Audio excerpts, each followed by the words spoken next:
Olá, pessoal do Cabeceira, tudo bem com vocês? Aqui é a Bianca. Fazia um tempinho que eu não aparecia por aqui, né? Por um bom motivo, porque eu engravidei. Sumi um pouco do canal, mas estou de volta com novas resenhas. E a primeira resenha da Olivia. Sim, gente, se você não acompanha a minha vida, é uma menininha. Agora nós temos Lívia e Olivia aqui no Cabeceira.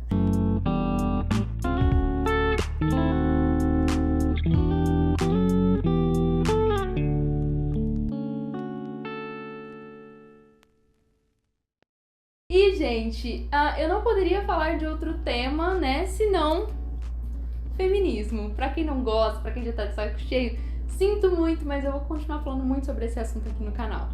E o livro escolhido da vez é Manual Politicamente Incorreto do Feminismo, da Vide Editorial. Tem uma série de livros, é Manual Politicamente Incorreto da esquerda, Manual Politicamente Incorreto sobre determinado assunto.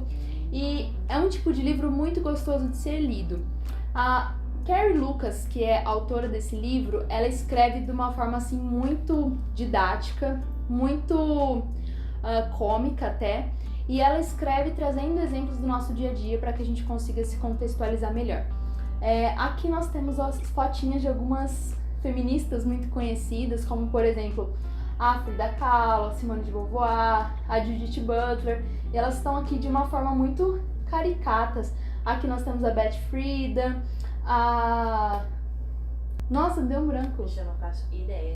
Nossa, mas é uma pela imagem eu vou saber. É que inaugurou a Planet Parenthood, que eu sempre falo. Margaret Sanger? Nossa! Então, assim, elas estão de formas aqui muito caricatas, assim. Então, isso mostra um pouquinho, tipo, como o livro é super descolado, vamos assim dizer, né? Esse livro aqui, ele foi escrito num contexto norte-americano.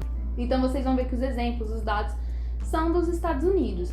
Mas vale muito a leitura porque nós vivemos, assim, também num contexto meio que americanizado. A gente consome séries, livros, músicas americanas, então não é nada assim de outro mundo. Esse livro aqui também, ele foi escrito como uma forma de lidar com as inúmeras desinformações que o movimento feminista nos traz. Então ela fala que logo no comecinho, o movimento feminista moderno nada tem a ver com a igualdade feminina. Tem sim tudo a ver com um certo conjunto de propostas que visa ao benefício de um grupo de interesse particular.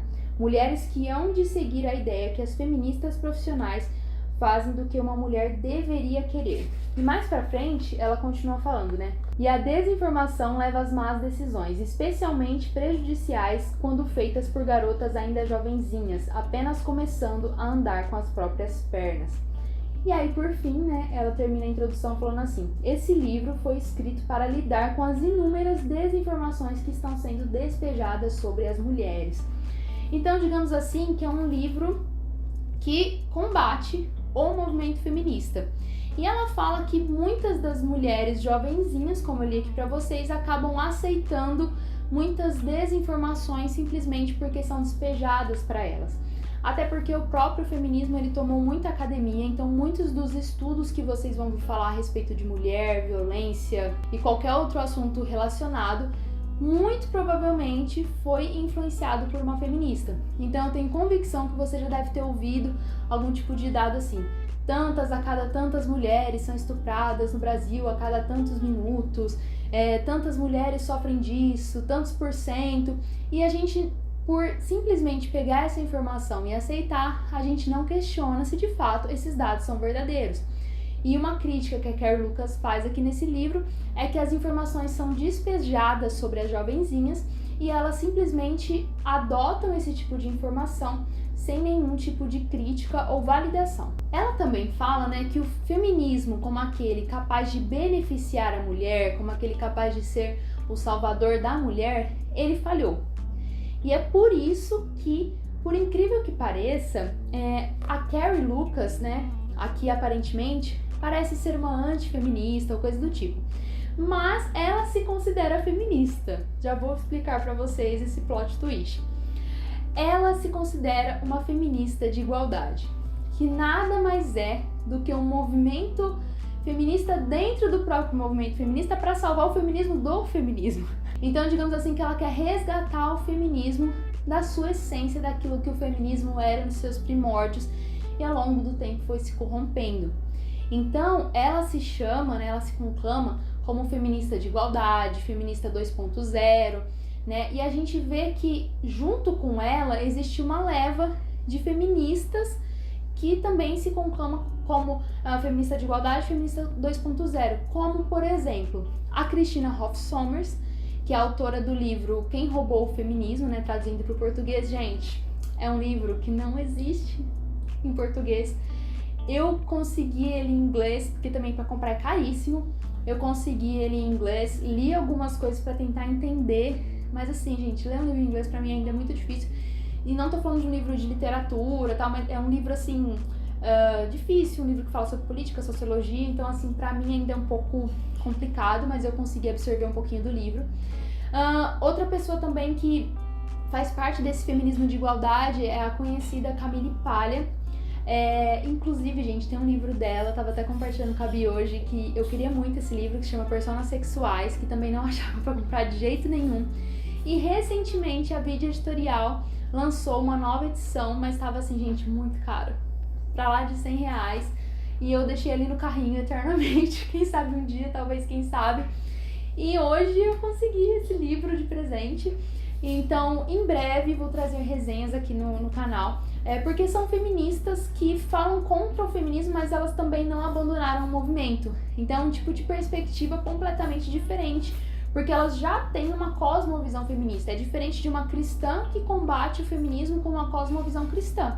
Inclusive, eu quero ler um pouquinho sobre a autora, né? A Carrie Lucas, ela é presidente da... Desculpa, gente, mas eu vou trazer para o português.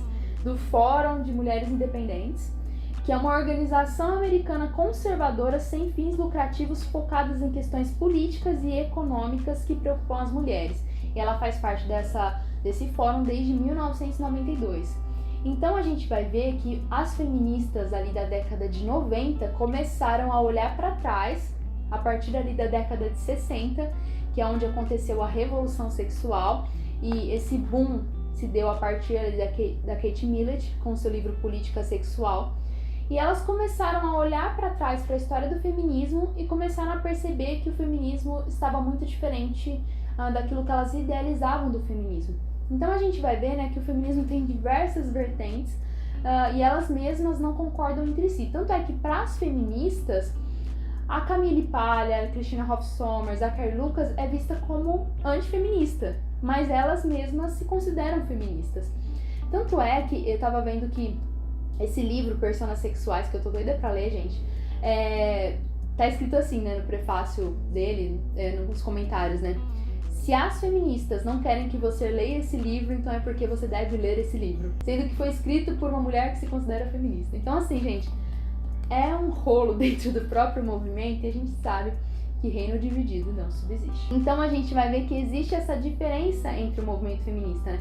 Existem as feministas de igualdade, que é aquele feminismo humanista, clássico, e existe as feministas de gênero, que são a maioria das feministas hoje, né?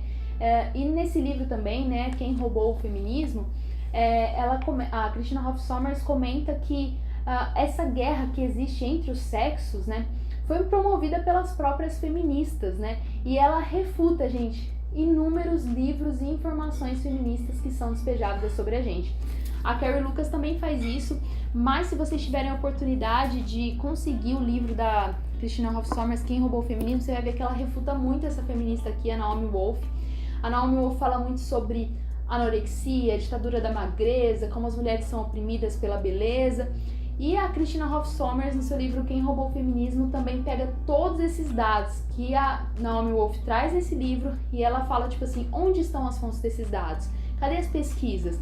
E aí você vê que existe muita incoerência e desinformação dentro do movimento feminista, que é tido como verdade e você muitas vezes acredita porque você foi manipulado. Essa foi apenas uma introdução, né, para que vocês entendam o contexto em que o livro foi escrito, entendam um pouco sobre a autora, né, e para que vocês consigam ter uma visão diferente, né, quando você está lendo o livro e não pensar de fato que esse livro foi escrito por uma antifeminista. Tem diversos assuntos aqui que eu gostaria de comentar com vocês, sobre diversos temas, mas assim, cada tema, cada subtópico, subtítulo, eu poderia abrir diversos leques e puxar um papo aqui eterno com vocês, abrir um podcast. Então eu me restringi a alguns assuntos que eu acho muito relevante e para deixar aquele gostinho assim de quero continuar lendo, quero adquirir esse livro. Logo no comecinho do livro ela faz uma crítica que as feministas falam que essa diferença entre sexo é uma coisa imposta pela sociedade, que na verdade nós deveríamos ter um gênero neutro e que a diferença do sexo imposta pela sociedade é uma coisa opressora. Eu não quero entrar muito nesse assunto porque eu já toquei muito nesse assunto.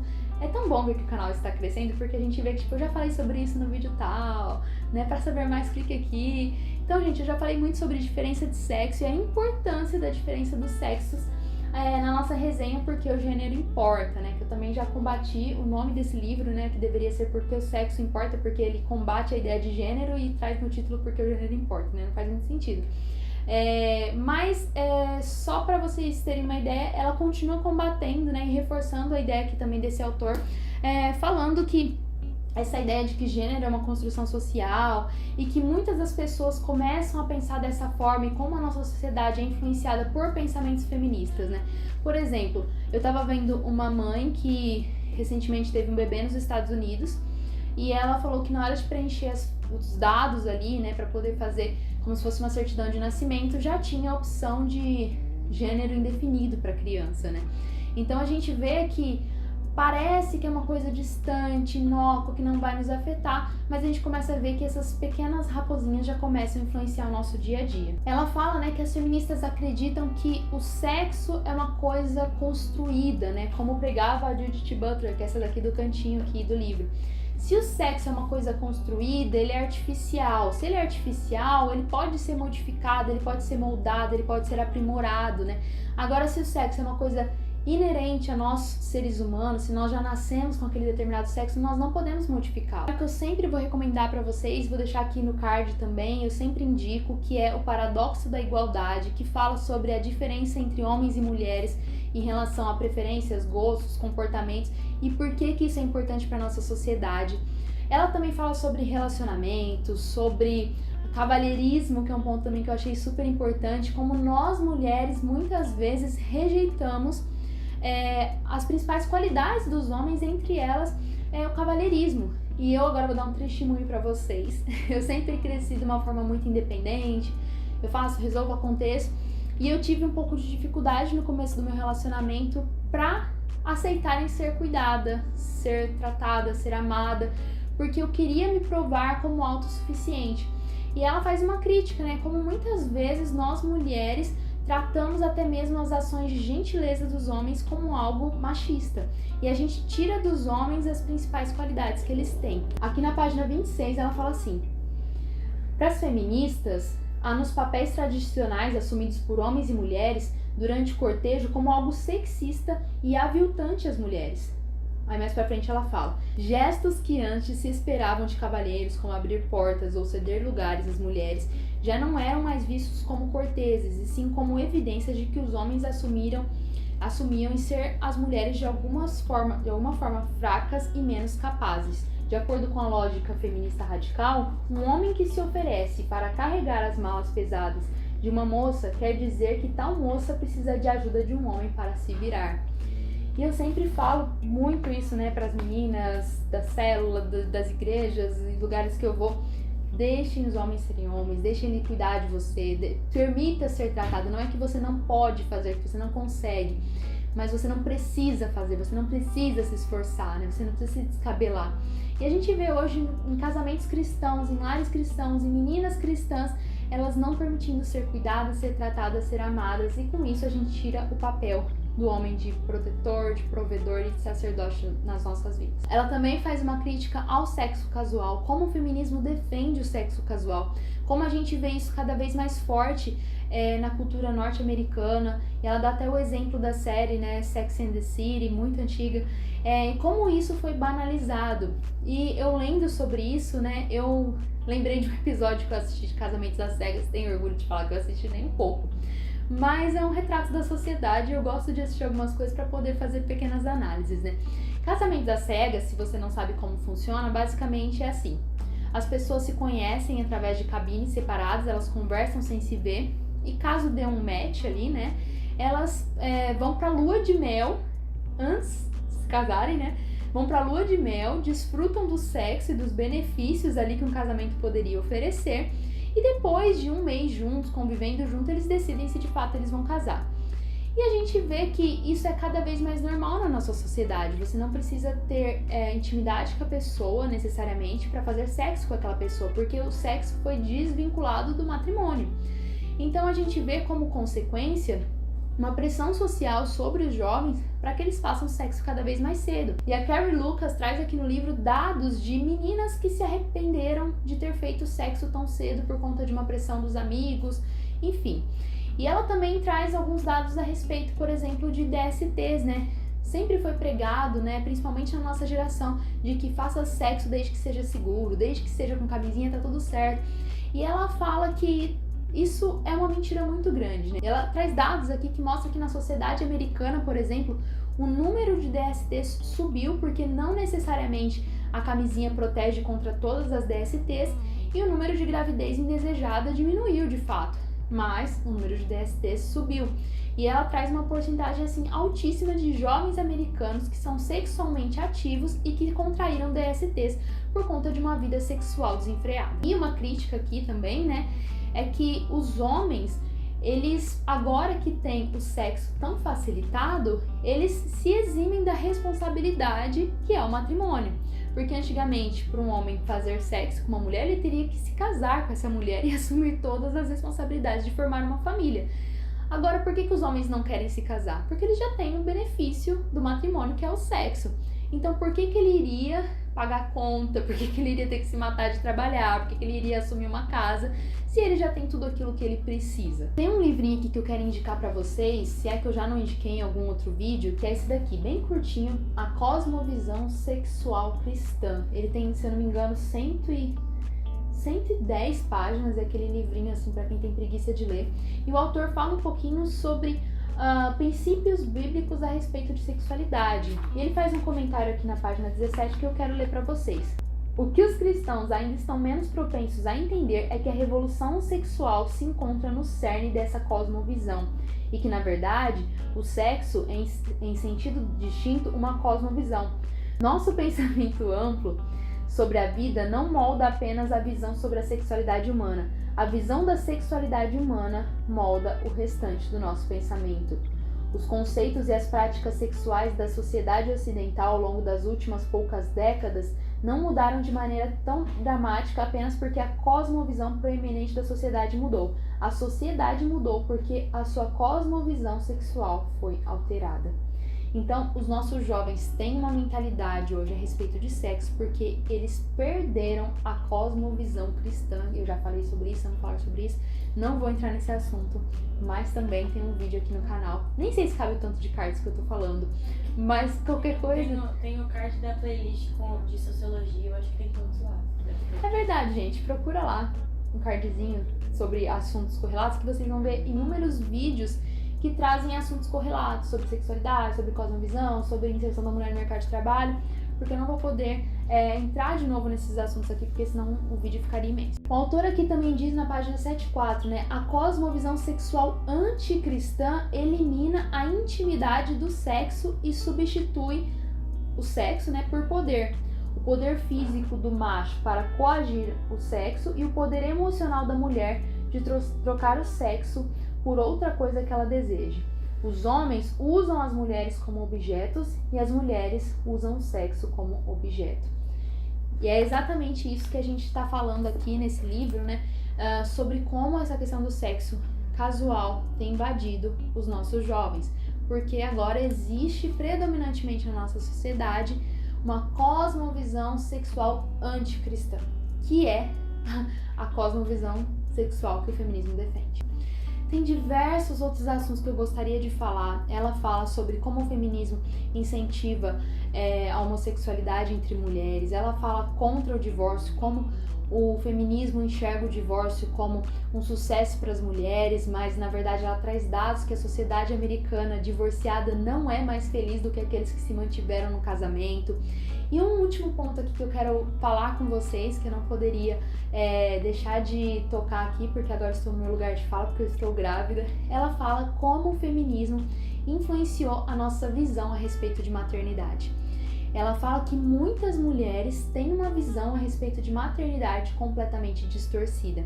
E agora eu vou dar o meu testemunho aqui, mais um, né, gente? Estou contando todos os meus podres e sendo super vulnerável aqui com vocês. Um tempo atrás, não muito tempo atrás, não é que eu era uma pessoa anti-maternidade, mas como toda mulher do século XXI, eu fui influenciada por pensamentos feministas. Então eu tinha a seguinte noção a respeito de filhos. Eu vou ter filhos, eu vou construir minha família, mas antes eu preciso de... E a listinha. Antes eu preciso de um carro melhor, antes eu preciso de uma casa maior, antes eu preciso me consolidar profissionalmente, antes eu preciso viajar o mundo, antes eu preciso de tantas coisas. E aí quando a gente vai ver, o tempo foi se passando e a gente não está mais tão fértil como antigamente. Ela fala aqui na página 131. Nós não sabemos com muita clareza se as mulheres estão a par sobre os fatos da fertilidade. Muitas mulheres foram levadas a acreditar que podem postergar a gravidez sem quaisquer consequências, e mais tarde na vida elas se arrependem dessa decisão. Ela fala aqui também na página 134, dando continuidade a esse pensamento. Dados importantes, né? Quais são, portanto, os fatos sobre a fertilidade? Aí ela traz aqui, de acordo com a American Society of Reproductive Health, né? 1 a cada 3 casais nos quais a mulher tenha mais de 35 anos, ela há de ter problema com fertilidade. Com 40 anos, 2 a cada 3 mulheres não conseguirão atingir a gravidez de forma espontânea. De acordo com a Resolve, uma mulher à beira dos 30 anos está 30% menos fértil do que ela estava no início dos 20. E eu fazendo 30 anos esse ano. Também que deu tempo. Então, gente, eu confesso que assim, eu comecei a ser tratada no meu egoísmo quando eu comecei a pensar a respeito de maternidade, porque eu via que muitas das questões que eu tinha internas eram questões egoístas. E eu lembro certinho, gente, foi em janeiro deste ano. Assim, tipo, na primeira semana de janeiro desse ano, eu estava caminhando ali pelo bairro, conversando com Deus, eu mesma ali, nos meus pensamentos. E eu tava muito em conflito, porque eu tava com aquela questão do meu relógio biológico já batendo ali, né, na casa dos 30, e ao mesmo tempo aquele pensamento, nossa, mas eu ainda tenho que fazer tantas coisas, né? Como é que eu vou botar um filho no mundo, com esse mundo perigoso, sabe? Pensamentos que o feminismo implantou na nossa mente. E eu lembro que eu fiz uma oração de entrega. Falei assim, Deus, se for da tua vontade que eu tenha filho agora, está nas tuas mãos. Gente, deu coisa, sei lá, de 15 dias que engravidei. E a maternidade transforma a gente. Eu sei que ainda a Olivia não chegou, mas quebra o nosso egoísmo, quebra tantas coisas internas nossas que a gente só consegue amadurecer a partir da maternidade. E eu falo que é uma das formas mais bonitas da gente enxergar o amor de Deus por nós. E muitas mulheres, infelizmente, nunca vão experimentar disso porque ficaram postergando, achando que fertilidade é para sempre, ou então pensando que quando eu estiver estável em determinadas áreas eu vou ter um filho. Aí a mulher já está com 40, 45 anos e não é mais tão fácil ser mãe assim, né? Então, a gente vê que isso se infiltrou até mesmo dentro da igreja cristã, né? Eu vejo inúmeras amigas que casaram, né? E quando a gente comenta sobre filhos, elas meio que tipo assim, ai, tá amarrado, Deus me livre, né? E é um pensamento anticristão dentro da mente dos cristãos. E é um pensamento que o feminismo implantou sobre a gente. Gente, eu vou ter que parar por aqui, mas aqui ela fala sobre aborto, ela fala sobre maternidade, ela fala sobre a mulher no mercado de trabalho, diferença salarial, questão de saúde pública, diversos assuntos assim que são tão relevantes. E é por isso que eu vou parar por aqui, para não entregar tudo para vocês, para deixar aquele gostinho de preciso ler Manual Politicamente Incorreto do Feminismo. E para você que está começando a estudar a respeito do assunto, que quer saber por onde começa, tá aqui um livro fácil, divertido, irônico, super gostoso de ler, não é aquele livro maçante, teórico, super chato. Fica aqui a indicação, Manual Politicamente Incorreto com certeza é digno da minha cabeceira. Espero que vocês gostem dos meus vídeos assim, porque ultimamente eu tô falando sobre isso. Quem sabe mais pra frente começa a falar sobre maternidade, né? Porque aí a gente vai mudando um pouquinho as nossas leituras. É isso, pessoal. Um abraço, comenta aqui embaixo qual é o próximo livro sobre feminismo que vocês querem que eu fale. Um beijo e até a próxima. Tchau!